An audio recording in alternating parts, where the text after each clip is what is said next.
Ayan, ituturo ko po sa inyo kung paano po magbuo nito, no. Ayan, una po natin gagawin dito mga ka-idol, ito, nagbukas nga pala ako ng langis. Ito nga palang piston na to mga ka-idol, at saka yung block na to ay standard pa po yung sukat niya. Kita nyo, ayan, o, kailangan magkapanapat po yung dalawang yan. Ayan, naka-timing na po yan mga ka-idol. Ayan po yung timing niya, tapos dito letter T.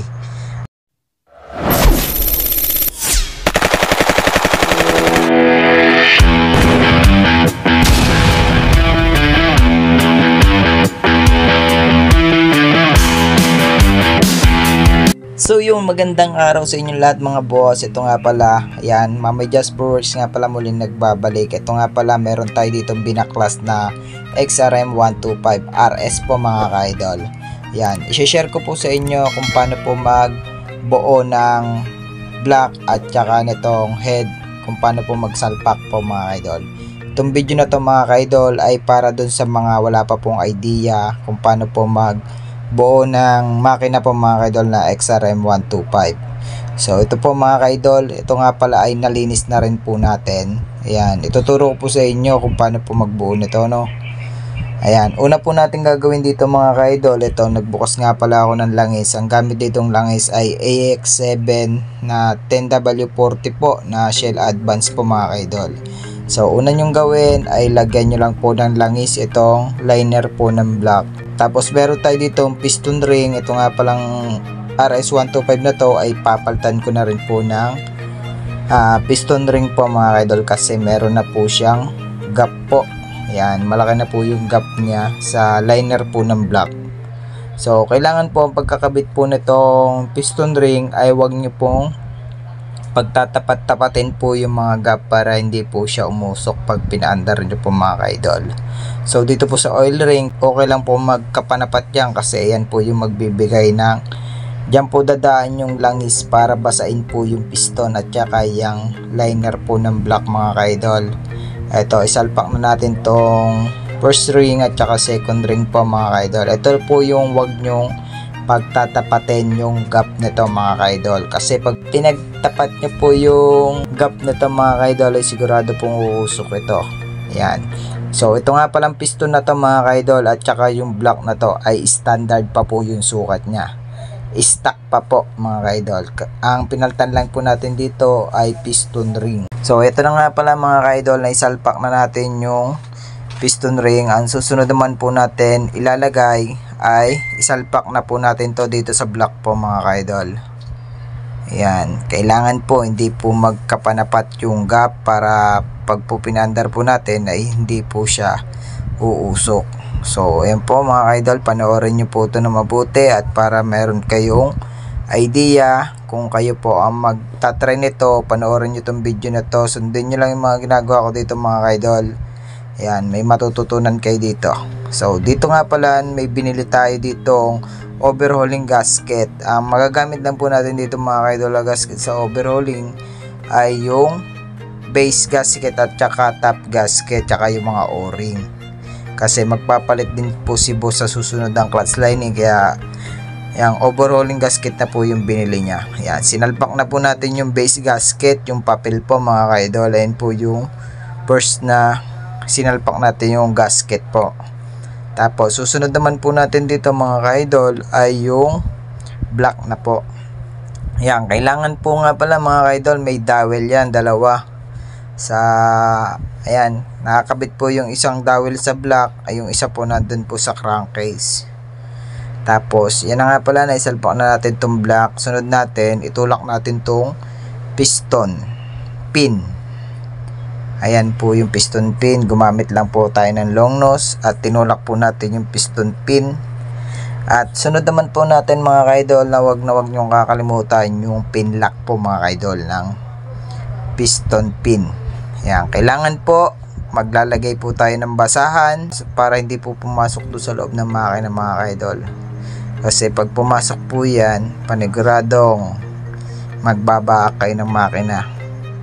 So yan, sinalpak na po natin. Gamit lang po kayo ng precision po na screw po mga ka-idol, yung flat screw. Yan, salpak lang po natin. At ayan na nga po, naisalpak na natin yung pin lock po mga ka-idol. Tapos next natin, tanggalin natin itong basahan, tapos itulak na po natin itong block. Kailangan dito kayo tumuon sa may piston. Yan, kalog-kalog lang po mga kaidol hanggang sa pumasok po yan. Yan po. Ingat lang po kayo kasi baka maipit po yung kamay nyo dito. Yan o. Kailangan ibaba natin tong chain guide po. Yan, palawlawin lang po natin tapos salpak natin yung block. So yun, naisalpak na po natin tong cylinder block po. Yan, goods na po yan mga ka-idol. Tapos sunod naman po natin, kailangan natin i-timing. Top din center po natin mga ka-idol. Yan, so kailangan po naka-timing po yan. Hanapin nyo lang po dito yung letter T. So yan, kung makikita nyo mamaya po mga ka-idol, papakita ko po sa inyo. So ikabit na po natin tong dowel pin. Yan, kailangan din po dito may dowel pin po. Tapos sunod na po natin yung chain guide po mga ka-idol dito sa baba. Yan, salpak na natin dito. Yan, naisalpak na po natin mga ka-idol. Tapos sunod natin tong top gasket po. Yun o. Salpak natin itong mga ka-idol. So kung bago ka pa lang dito sa aking channel mga ka-idol, ay huwag mo nang kalimutan i-subscribe yung aking YouTube channel at saka i-follow nyo na po ako sa aking FB page para lagi kayong update sa tuwing mag-upload tayo mga ka-idol. So sunod na natin tong cylinder head. So ito nga pala mga ka-idol, yung cylinder head po, na refresh ko na po yan, napalitan ko na po ng valve seal at nilinis po natin yung loob. So share ko lang po dito kung paano po magbuo, kung paano po mag-timing. Yan, mapanood nyo po dyan mga idol. So dun po sa washer na yon, may makikita po kayong tanso na washer po. Dito nyo po ilagay sa baba kasi dun may nadaan pong langis mga idol. Tapos yung mga hindi naman tanso na washer, dito lang po mga idol. Yan, tatlo po yan. Tapos tornilyuhan na po natin. So bago natin to higpitan po mga ka-idol, kailangan po natin ilalagay po muna natin yung dalawang tornilyo dito sa may gilid. Yan, ikabit lang po natin yung nut. Tapos sunod natin tong dalawang tornilyo po dito sa side. Yan, 8mm po ang sukat nito mga ka-idol. Yan, tapos ngayon po higpitan po natin. Ang paghihigpit lang po nito mga ka-idol ay pa-cross lang po. Yan, para po lumapat po siya na maganda. At kailangan din po yung tamang higpit lang po para hindi po siya ma-lost thread. Yan, higpitan lang po natin mga idol. Diyan o. Higpitan lang natin yung tamang higpit lang po. Tapos dito sa baba higpitan din po natin. Yan, siguraduhin lang po natin na okay na po yung pagkahigpit natin dito mga idol. I-check lang natin na yan na, nahigpitan na natin. Sunod natin higpitan dito mga ka-idol itong dalawang 8mm dito sa side. Gamit lang ako dito ng wirings po mga ka-idol. Yun o, higpitan natin. Tamang higpit lang po are mga ka-idol. Yan, pag nahigpitan na po natin, ang next naman po natin dito mga ka-idol, itong yang ano po, yang cam sprocket po, pero kailangan po muna natin i-timing dito sa magneto po mga idol. Pag po kayo nagkakabit ng cam sprocket, kailangan po una po natin ita-timing dito po sa may magneto. May makikita po kayo dyan yan na ano po, letter po mga idol, letter T. Yan, kung makikita nyo naman po, kitang-kita nyo naman po sa video natin, may letter T at may guhit po siya. Tapat nyo lang po yung T doon sa may guhit po. Tapos dito naman po sa may cam sprocket, kung makikita nyo po dito may dot po siya. Yan, hindi po kayo malilito dito sa pagta-timing na to. Tapos dito ay may yung marking po mga idol sa head. May ukit po, ayun po. Doon nyo po itatapat yung dot nyan mga idol. Yan o. Ayan, sa marking niya mga idol. O, kung makikita nyo, yan o. Kailangan magkapanapat po yung dalawang yan. Yan, naka-timing na po yan mga idol. Ayan po yung timing niya. Tapos dito letter T. Ang una nyo itatiming ay sa magneto. Tapos dito sa cam sprocket po mga idol. Ayan po, makikita nyo yung timing. Tapos ang susunod naman natin, ikakabit na po natin yung dalawang 8mm dito. Kailangan nyo gumamit ng screw para may tama natin sa thread. Ikot natin yung dowel. Tapos isalpak na natin tong 8mm na tornilyo ng cam sprocket. So mamaya po natin to higpitan ng ayos mga ka-idol, kasi baka po sumala yung timing. So may unahin lang po muna natin, maya natin higpitan ng mabuti yan. Kailangan po muna natin ikabit yung ating tensioner. Kailangan natin tong higpitan para lumuwag po yung tension niya mga ka-idol. Yan, bago natin ikabit. So bago natin ikabit yan, kailangan gasket po mga ka-idol ito. Kung wala naman pong gasket, ay pwede naman po yung beta gray na lang po yung ilagay nyo mga ka-idol. Yan, kaya hindi na po ako naglagay ng beta gray dito, bago naman po kasi yung gasket nya. Tapos tornilyohan na po natin. 8mm lang po yung tornilyo na ito mga ka-idol. Yan, tapos higpitan na po natin. 8mm lang din po. Tamang higpit lang po aray mga ka-idol, kailangan parehas po. Yun o, pag nahigpitan na po natin, ikabit na rin po natin yung gumamit po muna tayo ng precision para po luagan natin yung tension nya, para po humigpit dito sa timing chain po. Yan, siguraduhin nyo lang po na mahigpit na po. Yung hindi naman po yung mahigpit na mahigpit, yung tama lang po mga ka-idol. Tapos kabit na natin to, may o-ring po yung taklob nyan. Screw lang po mga ka-idol, Phillips screw lang po. Yan, gamit lang po kayo ng Phillips screw, tamang higpit lang din po mga ka-idol. May o-ring naman po yan at panigurado namang hindi po tatagas. Tapos sunod natin, higpitan na natin tong 8mm. Yan po, ganun po yung ginagawa ko mga ka-idol bago ko po higpitan yung sa cam sprocket. Ay kailangan ko po muna ikabit yung tensioner. So ngayon naman po mga ka-idol ay tuturo ko naman sa inyo dito kung paano naman ako mag-tune up ng 125 na stock. Yan, kung makikita nyo dito mga ka-idol, ang ginagawa ko dito, hindi ako naglalagay dito ng clearance. Ang ginagawa ko dito, pa sideway po ang aking ginagawa, hindi po yung taas baba naglalagay ako ng clearance, hindi po. Pa-side lang po pag stock lang po, kasi naka roller po to mga ka-idol. Ayan o.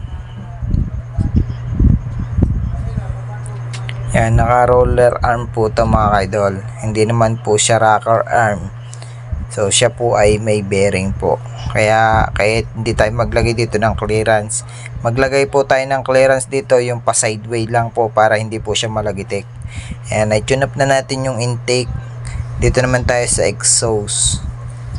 Ayan, tune up natin to. Ganun lang din po yung tune up natin dito. Pa sideway lang po ang nilalagay ko dito pagka stock po yung makina. So para po wala po siyang lagitik. Wala kayong lagitik na maririnig. So bago nyo to galawin tong valve clearance, ay kailangan nyo po syempre i-timing muna bago kayo gumalaw dito. Ayan, bago kayo mag-tune up. So i-tune up lang natin tong exhaust. Ang gamit ko po pala dito ang pangkalas mga ka-idol at pan-tune up ay 9mm lang po na yabe po. Tapos yan, gumamit po ako dito ng side cutter pang kontra po mga ka-idol. So ito na nga pala mga ka-idol, na tune up na po natin. Pa sideway lang po yung nilagay ko. So dito po ngayon po ay ikutin ko na po yung magneto. So ikutin lang po natin. Wala pa po ito nakalagay na spark plug. So yan, maganit na po siya. Binarahan ko po ng daliri ko yung butas na spark plug po mga ka-idol. You know, may compression na po siya mga ka-idol. Tapos i-timing po natin. So ito po yung timing nya, yung timing mark po. Kailangan po dito mga ka-idol ay nasa letter T. So hanapin natin yung letter T, timing lang po natin. So ito po mga ka-idol, kung makikita nyo may letter T po siya. Ayan, nakatapat po siya dyan. Tapos dito may dot. Tapos dito sa cylinder head ay may marking po. Doon nyo lang po itatapat. Ayun po, nakatiming na po yun mga ka-idol. Tapos ang susunod naman po natin dito mga ka-idol ay kakabit na po natin yung tappet cap.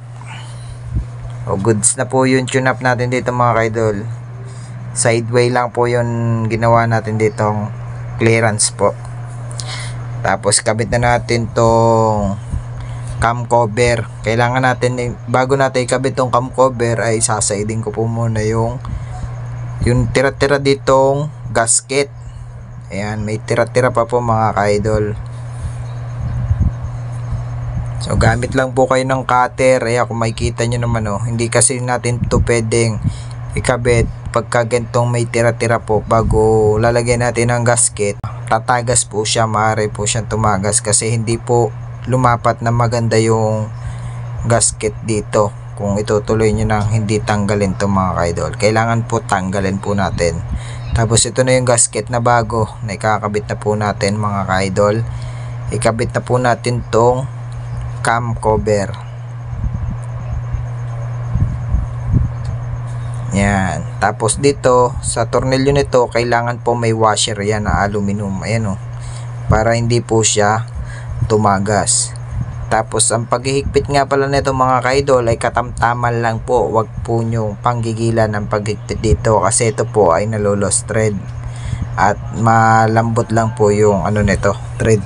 Yung tamang higpit lang po mga ka-idol yung gagawin nyo dito. Ito po, higpitan po natin. Higpitan po natin siya mga ka-idol. 10mm lang po yung panghigpit nito. Hanapin ko lang yung panghigpit. Tapos higpitan po natin dito mga ka-idol 10mm. Yung tamang higpit lang po mga ka-idol. Yan. So pagka alam nyo yung mahigpit na po sa inyo, okay na po yun. Huwag nyo lang po yung sobrang higpit naman para hindi po siya ma-lost thread. So nakabit na po natin yung cam cover. Sunod naman natin tong tappet cap. So papalitan na po natin bagong o-ring. Ito may binili si boss ng tappet o-ring. Tanggalin na natin tong lumang tappet o-ring para sure po na walang tagas or leak. Yan, katira lang po natin, ilabas natin tong o-ring. Yan, binanat-banat ko lang po mga ka-idol ng kaunti para po pumasok po siya. Tapos itornilyuhan na po natin. Yan, kabit na po natin to. Tornilyo po niya ay 8mm.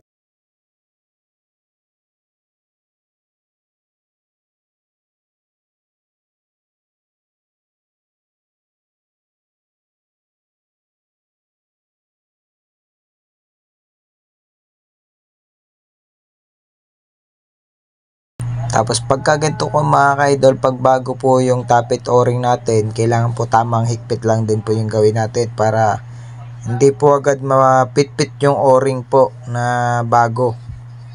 Para kung i-tune up man natin sa susunod ay aari pa po yung o-ring.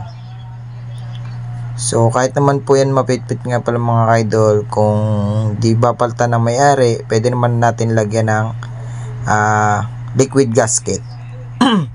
Tapos dito mga ka-idol, ito yung drain plug. So napalitan na po ang drain plug nito, parang na oversize na po. So ang ginawa ko po dito ay naglagay po ako dito ng beta gray. Ayan po, para sure po na walang tagas yung langis. So exalpak lang po natin tong drain plug. Tamang higpit lang din po yung gagawin natin dito mga ka-idol. So yan, higpitan na po natin.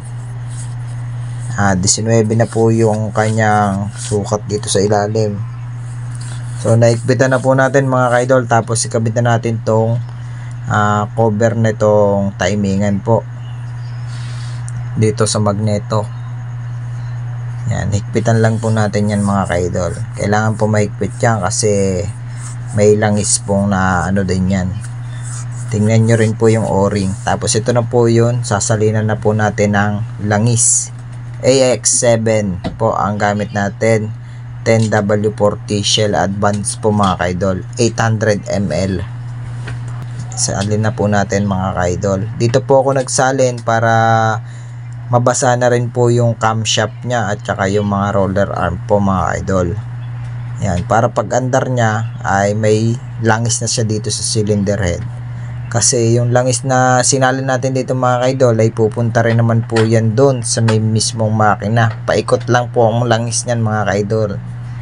paikot-ikot lang po yung langis yan dyan. Kaya pwede tayo magsalin dito sa ano, dyan sa may tune-upan po mga idol, sa tapet. Pwede po tayo dyan magsalin. Tapos dito mga idol ay kinabit na po natin yung bagong o-ring ng tappet cap po dito sa taas. So higpitan na po natin tong tornilyo 8mm.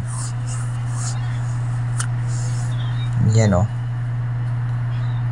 Tapos mga kaidol, ang isusunod naman po natin dito ay kakabit na po natin yung carburetor po mga kaidol. Ang isusunod po natin dito, ito po yung carburetor, nalinis ko na po yan, hindi ko na po sa inyo napakita kung paano ko po nilinis, kasi itong tutorial naman po tinuro ko sa inyo kung paano lang po magbuo ng magkabit ng block at saka ng cylinder head at saka mag timing.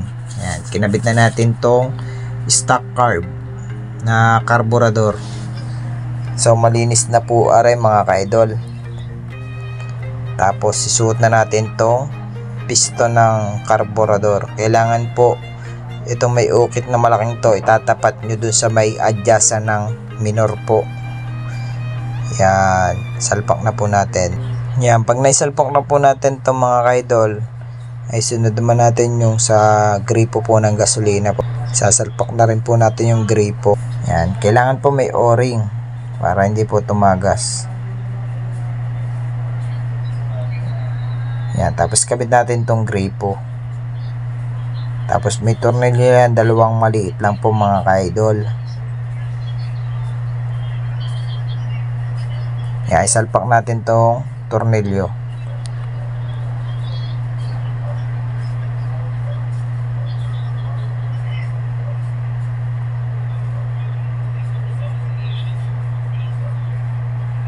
Higpitan natin na mabuti mga kaidol. Kailangan parehas po para hindi po siya mag-leak. Yan, ay kabit na po natin. Tapos sunod natin, ito naman syempre itong spark plug. Linisin po muna natin bago natin isalpak. Kasi bago pa daw itong spark plug na to, kaya ito pa rin po yung ikakabit natin. Yan, shoutout po kay boss. Solid po magtiwala sa atin. So maraming salamat po sa may-ari nito. Shoutout po sa inyo boss. Yan, linisin lang po natin tong spark plug. Tapos isalpak na po natin dito. Yan, higpitan natin ng tamang higpit lang. Tapos isalpak na natin tong spark plug cap. Tapos sunod natin mga kaidol ay papaanda rin po muna natin to, no? Mamaya na natin kakabit yung pipe. So paanda rin po muna natin.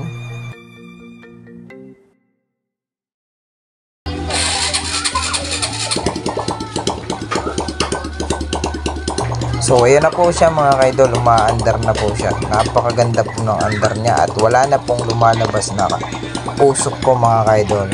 So dyan pa lang po makikita nyo na kung may lalabas po siyang usok. Ayan o. So ibig sabihin niya, pag wala po mga kaidol ay tama po yung pagkakabit natin ng piston ring.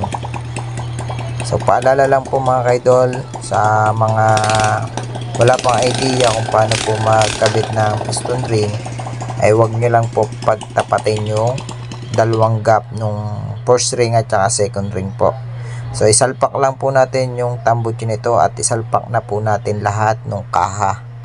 So para matesting ko na po mga kaidol. So isalpak lang po natin lahat.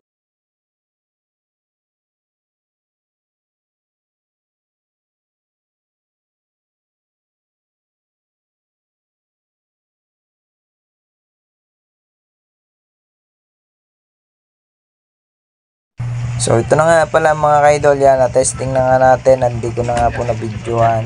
Yan, kung makikita nyo naman, napakadali mo niyang paanda rin, one click lang po yan. I-start natin, one click lang po siya mga kaidol. So ganun lang po magkabit ng block at saka ng cylinder head. Ayan po yung pinagpalitan natin ng piston ring. So yun lang po mga kaidol, no. So hanggang dito na lang po yung ating video. Sana may natutunan kayo sa aking shinare na video. Bago po ang lahat, kung bago pa lang po kayo sa aking YouTube channel, Please like and subscribe at huwag nyo na rin po kalimutan i-hit na notification bell para lagi kayong update sa mga video ko i-upload.